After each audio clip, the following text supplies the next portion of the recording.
Hey everybody, I'm Jordan Garza. I need a haircut and welcome back to Unredacted. So, according to my analytics, y'all's attention span is only about 5 minutes long, so let's get right to it. The House is pushing legislation that's going to add 4 new seats to the Supreme Court.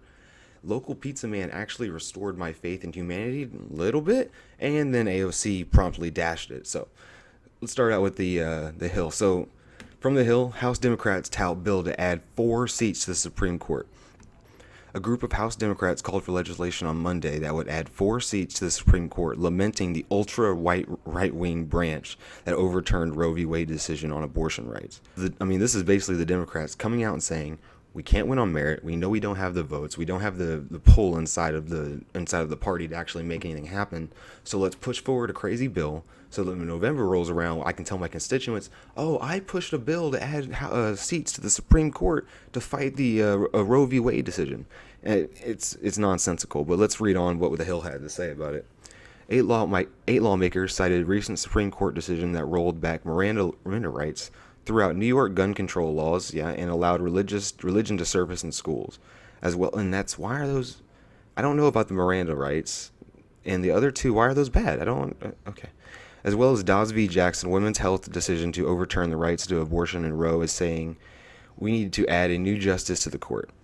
Hank Johnson, the lead sponsor of the 2021 Judiciary Act, called the current makeup of the Supreme Court a crisis with itself and with our democracy. The basis of freedom under assault from a 6-3 conservative supermajority on the bench, the Supreme Court isn't susceptible to the power of vote the way Congress is. Johnson said that it is used to Johnson said, and it has used that fact to amass power. It's making a decision to usurp the power of the legislative and executive branches, he said. That's not true. Usurping it would have been doing a blanket ban or pushing forward legislation themselves and then signing off on it. That's just not how that works. The fact that the supermajority has become 6-3 conservative just means that you're not going to get the decisions you want in court based on your ideology. That isn't subverting anything. That's just the way the current landscape is unfolded because Trump was able to put more Supreme Court justices in place. He said when he was campaigning he was going to put pro-life justices in the court. He did. That is the only reason that this is happening. It has nothing to do with subversion of anyone. And then susceptible to they're saying that because we can vote out obviously corrupt leaders and judges are put in for life. Now, they're not wrong there, but the point of this is they're trying to now go around that and we're going to push forward a bill that's going to just add 4 more spots, and by the time this would be pushed through in the next session, that would give Joe Biden more than 2 years to appoint 4 more judges, changing the majority. So this is literally them just stamping them foot. Have you ever played like a made-up game with like your younger cousins or your brothers or whatever, and once you start, if you beat them or something, or you do something, they'll start to make up new rules and go, okay, actually, you have to throw the ball with one eye closed and you have to hop. And by the end of it, the rules are so insane, you're like, nobody even knows what's going on anymore. That's what the Democrats are doing. They're getting upset because they're losing, so they're going to stamp their foot and try to figure out a way to change the rules so that they win. I was going to say they did the same thing with they allegedly did the same thing at the election, but I can't say that because I'll get in trouble. Introduced last year, the Judiciary Act had not progressed in Congress. Some Democrats wary on the proposal and are concerned the expansion would open the court to Republicans to push more of their nominees into the openings. That's not really how that works. The president nominates, he makes nominees, and then the Senate, I believe, the Senate decides if they're confirmed or not. That has nothing to do with anything. Another thing, these people are just they're so deranged. They just have these like weird views. Like, look at this. This is from, I believe, one of the justice. 72-year-old conservative Justice Samuel Alito Johnson said, "You can see the gleam in his eye as he thinks about what he wants to do to disseminate the rights of people and put us back in the dark ages." Come on, man. I pulled an actual Joe Biden there. Come on, dude. Seriously. And this is pretty much a non-issue until they have to go back into session and then vote on it. And based on everything I've read, there's no way this is actually going to happen. But they like to add this little thing right here at the bottom. Congress has changed the number of seats in the nation's highest court 7 times in the nation's history. The new proposal will bring the total seat court to 13. Yeah, that's right. 13, meaning a decision from the court would need 7-6 majority rather than 5-4 majority, the present 5-4. So, what I like how they added that 7 times since the nation's history. That did happen 7 times, but it was in like the primordial state of the nation. We haven't changed the number of seats in about over 150 years. It was in like 1869 that we last changed the number of seats. So them making, oh, we've done this 7 times. We haven't done. We've had the number of seats we've had for 100 years, and now we need to change it. No, no, no. You guys are pushing for something because you're losing, changing the rules like a little kid. So speaking of little kids, a local, is this the right one? Yeah, local pizza delivery man saves 5 children from burning home and even jumped from the second story window cradling a girl. But now he fears huge medical bills. Okay, well, I didn't actually mean to. The story is about the pizza man saving the kids, and now they're. I don't know why they're bringing that up. I already saw a GoFundMe for him that had like $250,000, but that's not the point. The point is, I just wanted to bring this up because it was a really cool story about this guy is just driving back home from work, and he happens upon a burning building, doesn't have his phone, and he goes above and beyond just to save people he had no idea who they were. It was just a really cool story, and I wanted to talk about it a little bit, but I don't know why this one is about medical bills, but let's just see if they probably have the main of it. The delivery man has been hailed a superhero after dashing into a burning building and pulling out 4 children to safety before jumping out of a window with a fifth. Nicholas Bostic, 25, was driving through a neighborhood in Lafayette, Indiana on June 11th when he came across a burning house. He tended to call 911. Like I said, he left his phone.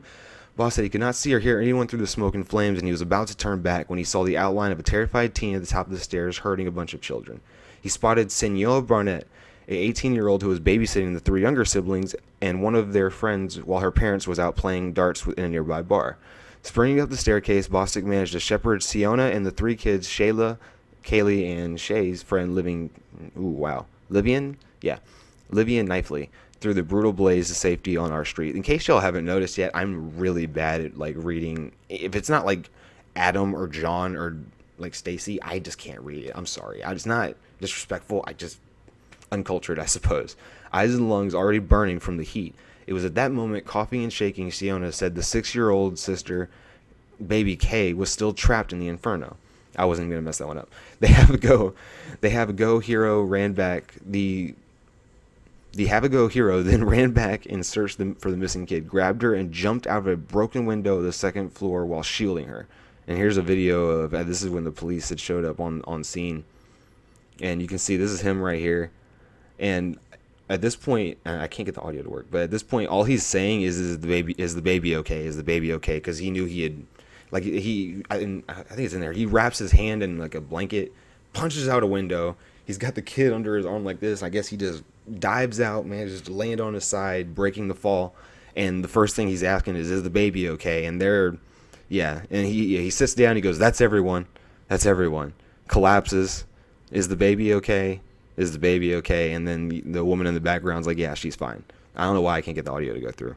But and then this is him. So this is the guy right here.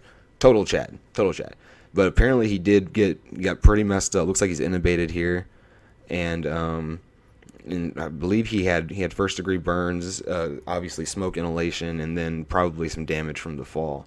There we go. Bostic was severely injured in the outrageous rescue and collapsed immediately afterward, having suffered smoke inhalation, burns on several parts of his body, major laceration on his arm from the window break, and the subsequent fall. He was being taken to the hospital when the children's parents, David and Tierra Barnett, arrived at the scene, having received a call from Siona that their house was on fire, the cause of which is not yet known and still being under investigation. And here's some more pictures from the body cams. Yeah, smoke inhalation is burns.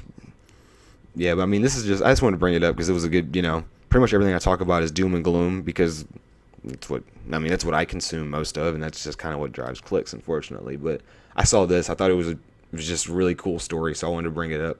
There is a GoFundMe. I don't have it up. I guess I should have done that, but he's doing fine. I've seen multiple like charities set up for him. One's got I want to say had like over $200,000 already, and the other one had like 30 grand in it. I'm pretty sure he's okay. But yeah, no. So this is. Oh no, you know what? I might be wrong. I think the $200,000 one might have been. Yeah, the community actually set up GoFundMe's to help replace the Barnett's possessions, because pretty much everything in the fire was destroyed, with the exception of, like, I think they have this plaque that just says love in the middle of their living room, which didn't burn.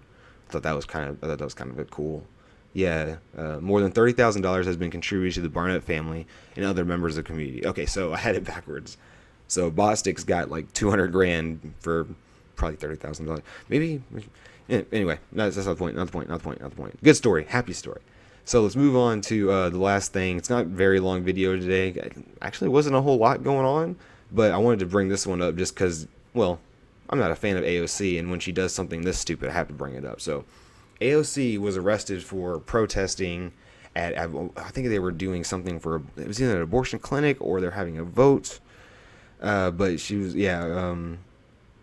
pro-abortion demonstration outside the Supreme Court. So yeah, she was just a pro-abortion demonstration, and she was arrested. And then as she was being arrested, where's the pictures at? Yeah, here we go. Look how smug she is. I just hate this lady. And hopefully, let me get it up here so y'all can see it right here. So she's got her hands behind her back, and she's acting like she's being. Look at this. Sorry, but yeah, no, she's got her hands behind her back, acting like she's been handcuffed, and she's not. And this guy, they very calmly escort her and I believe a few other members of the squad off, and it's not even an actual arrest. It's called what is the word? Let's find it. Let's read a little bit what they have to say, I suppose. Far-left Representative AOC insisted Wednesday that she was not pretending to be handcuffed when she was put her arms behind her back after being arrested a day earlier at the pro-abortion demonstration outside the Supreme Court. No faking here, the New York Democrat wrote in a tweet responding to Rep. Nancy Mace. Putting your hands behind your back is the best practice while being detained, handcuffed or not, to avoid escalating charges like resisting arrest, added AOC, who made no mention of the fact that she had given a raised fist salute to supporters without consequence. And then Mace goes on to call her out. She's like, so you can raise your hand real quick and give everybody a raised salute, but you're gonna go right back to acting like. And no. You don't. No one. If you're just being escorted off the area and you're not actually being detained, no one's just gonna walk with their hands behind their back unless you're doing it for a photo op. And AOC's been known to do the photo ops. I mean, I don't know if y'all know this, but this is her at the border, and she takes these pictures, right? Now, these pictures have been opened up to show you that she's actually just crying by an empty lot, but she had claimed to go, look, here's the right picture right here. See this picture here? And they've got it looking like there's people. This is when they had a whole bunch of people detained down at the border during the Trump era. AOC went to the border and took these pictures acting like she was there, like calling to the immigrants, oh, I feel your pain, I'm here for you. Yeah, no, empty lot. See that? Empty lot. So, and that's why everybody's kind of like, bro, this is obviously like performance art. You're hamming it up. You're acting like, oh, look, I was standing up for abortion rights. Let me get, no, ma'am, no, bad. Potato does not approve. So, on Wednesday, the squad member lashed out at critics who claimed she had faked her arrest as well. I was arrested, charged, and fined. Please confirm the fact that I posted the paperwork, she said, before reiterating the best practice to defense and declined to note on the raised fist. So yeah, it was the best practice for my own safety because I'm a person of color and the big bad police will kill me. But I'm going to raise my fist and fight the power. Come on, AOC. I wanted to see if there was something where if they... Yeah, here it is. Capitol Police confirmed the post that nobody was handcuffed in a standard non-custodial arrest. That means that they're not actually taking you into custody. They're removing you from the area. So there's no reason to handcuff you. And there's no reason for you to walk with your hands behind your back like so. It's performance art. It's theater. It's all theater. That's why I hate corporate media and I hate politics, but I love calling it out because it's just theater. It's performance art. And I received fine and was arrested. She was the Ocasio-Cortez and 16 other Democratic lawmakers were arrested and cited for crowding, obstructing, or incumbing after they blocked traffic. They faced a fine of $50, which they must pay within 15 days or opt out to a hearing. You paid $50. Come on, you're not a martyr. You didn't stand up for beliefs. It's a photo op. It's a photo op. It's obvious. So, like I said, guys, pretty short video today. I just kind of had a good, heartwarming story. story about Democrats stamping their foot and trying to cheat. Nothing new there. And then AOC, again, hamming it up, making herself look like an idiot. And I've heard more and more about her running for president. I would love for her to run for president. It's one thing to run for like a small district and win. It's another thing to run for president, because that's when you actually have to get up and start talking to people. And I think if she gets up and has to really speak her mind without carefully crafted Instagram posts and Twitter remarks, she's going to look like an idiot and embarrass herself. So I'm looking forward to that. But that's pretty much it for me today, guys. Short video, like I said. Y'all have a good day. Keep your eyes open, your ears to the ground. You stay safe out there.